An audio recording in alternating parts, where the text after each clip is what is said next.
Hey guys, welcome back to my channel. In today's video, we are going to be talking all about the foods that you can and should eat for glowing, beautiful, youthful skin. If this video is bringing you to my channel for the first time, I just want to say welcome. My name is Becca. I'm a registered dietitian and I share lots of content here on my channel all about nutrition and healthy eating and doing it in a way that's realistic and approachable, because that is what I feel is the only way to actually eat for health for the long term without it being something that is stressful. A little while back, I shared my current skincare routine here on my channel and mentioned that there's definitely some foods that you can eat to improve your skin, to improve the elasticity and the hydration, and overall just give you that glow. I will link that video down below if you want to see what I use as far as topically for my skin, because I'm very into taking care of my skin. But there's also so much that you can do from a diet standpoint, as far as what you're eating, to also improve the look and the feel and the, your complexion of your skin. Nutrition is so vital to our bodies. This literally cannot be understated. It is so crucial for our survival, but also for us to be able to thrive. So many of the little micro processes that are happening in your body literally are run on nutrients. So you might need zinc, or you might need iron, or you might need vitamin C to literally carry out a certain process. And when you're not bringing in those vitamins and those minerals through food, most importantly, but also supplementation, if you're not bringing in, then you're going to end up having some misfires in those processes. They're not going to be able to be carried out to their most optimal level.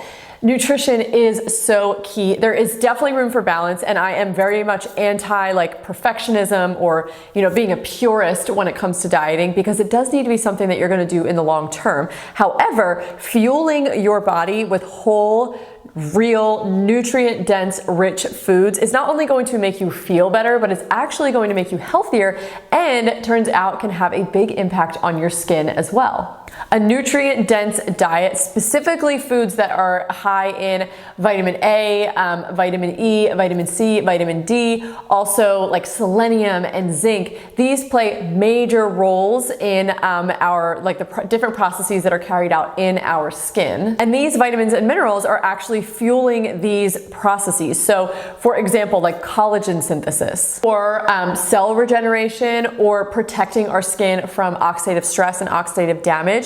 All of these things that are crucial to the integrity and the structure and the health and appearance of our skin rely on nutrients. So with that being said, let's talk about specific things that you can do or incorporate into, or just be more conscious of when it comes to your diet, so that you can support these processes to have your best skin from within. The very first thing is actually kind of a caveat, because it's not technically a vitamin or a mineral, but it is so important and you are not going to be surprised by this one, and that is good old-fashioned H2O. Hydration is so important for your body as a whole. So many processes in your body require H2O, require water, but your skin is definitely one of them. Hydration is so important for your skin.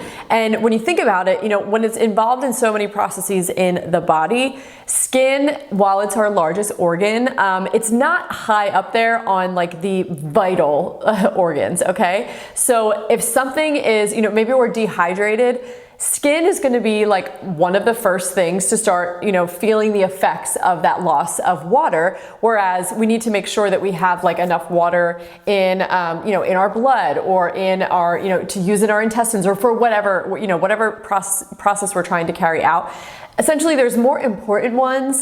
Skin is kind of the low man on the totem pole. So if you are chronically dehydrated, that is going to have major effects on your body overall, but it's definitely going to impact your skin. Hey guys, I just wanted to take a quick second to tell you about my nutrition and intuitive eating program, Mindful Eating Made Simple. This program is all of my knowledge, education, tips, expertise, experience, all in one place, where I teach you everything you need to know about not just nutrition, but also how to eat in a way that is healthy and balanced for the lifelong. I am a firm believer that you need to be equipped both with robust nutrition knowledge that makes sense, that can be applied to your daily life, but also understanding how to eat intuitively, because I believe that that is the only way to enjoy eating, but not go overboard and be able to maintain health and vitality through your lifetime. So if you are just done with being on a cycle of dieting and trying this diet and that diet and failing and trying again and all of that nonsense, or maybe you're just trying to eat healthy, but you find nutrition confusing or you find it stressful and you feel like you kind of end up turning it into a diet in itself and you just can't do it in a way that is relaxed and sustainable and balanced, then this program is for you. I will personally be here to hold your hand and walk you through as you build on this new knowledge and make these changes. My mission is to help women feel confident with healthy eating, but without the complex. And that is exactly what I do in this program. So I will leave a link down below if you are ready to join me inside the program. And maybe you're still on the fence. And if that's the case, I would highly recommend taking my free mindful eating mindset masterclass, where you are going to start to learn how to break down that diet mentality, how to eat healthy for the long term in a way that's balanced and sustainable, and also avoid some of the most common mistakes people make when it comes to healthy eating. If this sounds like something you are needing in your life, I so hope to see you inside the program. I want to help you make the changes that are actually going to give you your freedom back, give you your life back, and allow you to eat in a way that has both enjoyment but nourishment at the same time. So how much water should you actually drink? This is always a question that comes up. And my recommendation would be to drink either a half to a full ounce per pound of body weight. So let's just say you weigh like 140 pounds.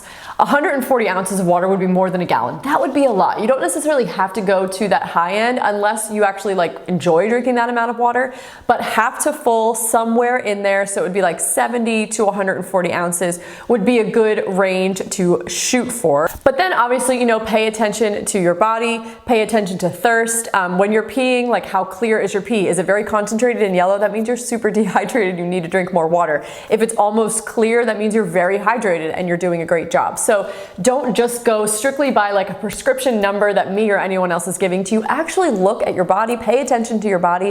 What is it telling you? Because that's going to give you way like more concrete and more succinct insight into what your body actually needs than just some number that you heard from some lady on the internet. Now, a few tips to help you reach your hydration goals that can make a huge difference. One, just know that when you're actually thirsty, it means that you're typically actually already dehydrated. So that is when you want to immediately, if you're feeling that thirst, you really are kind of behind the ball on your water for the day. So you want to go ahead and just grab some water, chug some down really fast so that you can kind of balance that back out. I think hands down the easiest way to stay on top of your water intake is to get a reusable water bottle that you really love. And in my opinion, the bigger the better, because the less times you have to fill it up is the less chance that you are going to be too busy or too lazy or just forget. If it's already, there's tons of water and there's less times you have to fill it up, the more efficient you are and the more likely you are to actually drink the water. I know it's so basic, but I love the Stanley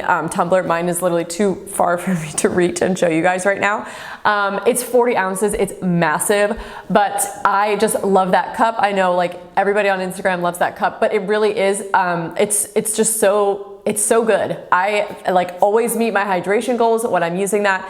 If I try and use another water bottle, I don't know what it is. I'm like, this just doesn't work as well. Like I need the Stanley. So I think it totally lives up to the hype, but just get a water bottle that you like and that works for you, that you can bring with you. And it's just basically one that you're going to use. That's the most important thing. And then my last tip for hydration, and this is something that works for me like a charm. I find that if I don't hydrate first thing in the morning, so like before I have breakfast and coffee, I try and drink half to a full Stanley if I can. Kind of depends.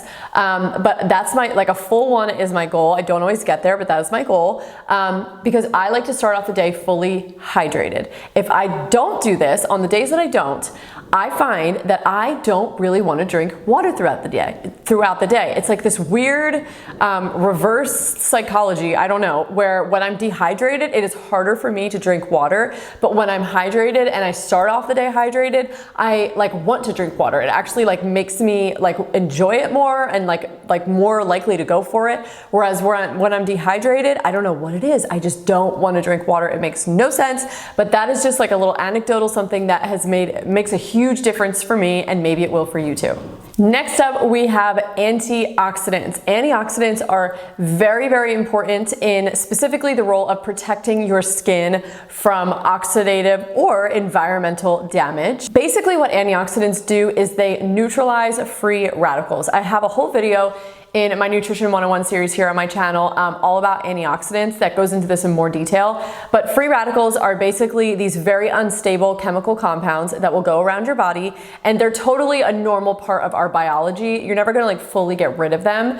However, if you're not bringing in enough antioxidants to neutralize them, then you're gonna end up with very high levels, elevated levels of these free radicals, which creates a lot of oxidative stress, which can lead to basically like literally any disease, but it also will have like really wreak havoc on your skin as well. So the antioxidants will take these super unstable free radicals that are technically unstable because they're missing an electron in their outer shell, and they're gonna go around and they're going to steal an electron from a healthy tissue, cell, wherever they can find it, to neutralize themselves. But what happens is this healthy, let's say, cell membrane that you just stole an electron from, it was this like nice, healthy, bouncy cell. Now you've just compromised the cell membrane, and it's just going to like degrade and die. So it's gonna go around the body, and it's gonna cause a lot of stress, physiological stress, by breaking apart different structural things throughout our systems in order to, balance themselves out, because they are essentially scavengers. But antioxidants technically are electron donors. So they will go around the body seeking out these scavengers. And when they find one, they're like, calm down, it's all good. Here's an electron, simmer down, everybody's fine. And then it totally neutralizes that free radical, and it no longer poses a threat. When you have lots of these free radicals going around and causing this damage, this essentially is increasing the levels of inflammation in your body. And if you know anything, inflammation can cause damage to literally anything. But if you know anything about skin, inflammation is something you want to avoid like the plague, because that is going to age you very quickly. And specifically, high levels of inflammation in the skin actually lead to the breakdown of collagen and elastin, which are those structural proteins that actually give like the firmness and the elasticity to your skin, which makes it look youthful, which makes it look healthy, which makes it glow. High inflammation is also linked to acne as well. So if you are struggling with breakouts, this could be something that's contributing to it. So again, bringing in those antioxidants, neutralizing a lot of those free radicals, and bringing down the levels of inflammation in your body can help with that as well. Now, where are you getting your antioxidants? Now, from fruits and vegetables are the most robust sources. You can also find antioxidants in things like grains or legumes. They're not just in fruits and vegetables. However, produce is going to be your most concentrated versions. Now, you will find antioxidants in all fruits and vegetables, but a little rule of thumb, if this is something that you're really trying to like hone in on and pay attention to, and maybe you just really want to increase the amount of antioxidants that you're getting in your diet, the richer the color of the fruit or vegetable, typically the higher in antioxidants that it is. So the pigments that are in fruit, for example, something like a zeaxanthin is one example. That's like, if I remember correctly, that's like a blue-purple pigment.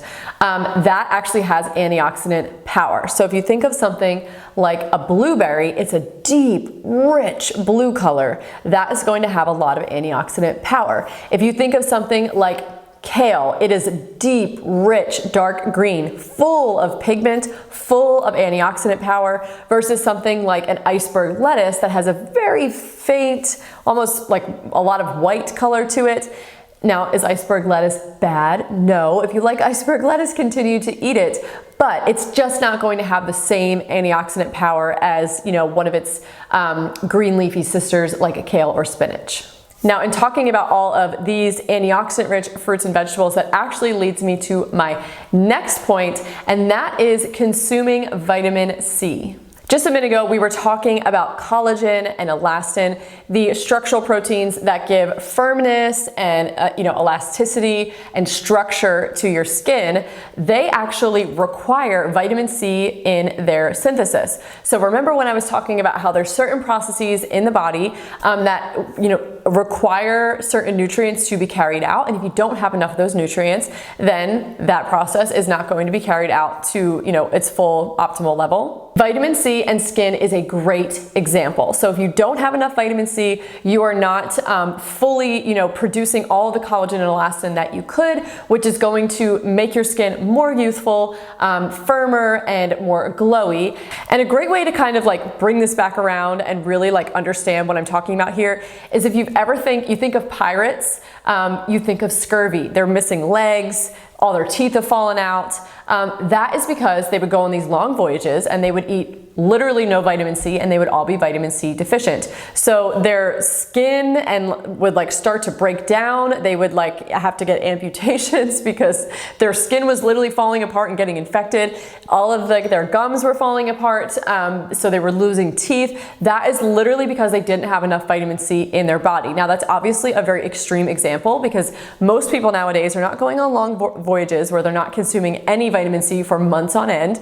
But that helps you understand how important vitamin C is to the synthesis of those structural skin proteins. The next category I want to point out are fats. Fats are so important for so many different things in our body. They are critical for us to consume, but when it comes to skin, they play a huge role specifically in cell regeneration. So one of the many things our bodies are dependent on fat for is actually the structure of our cell membranes. So our cell membranes are crafted of what's called a phospholipid bilayer. So there are basically two layers where there are like fat molecules all around the outside, and it kind of creates this layer like this. So on this side and this side is lined with fat. And if you know, fat and water don't mix, they repel. If you try and mix like oil and water, they just do not want to be friends. They don't want to mix. So when you have this fat layer on either side of the cell membrane,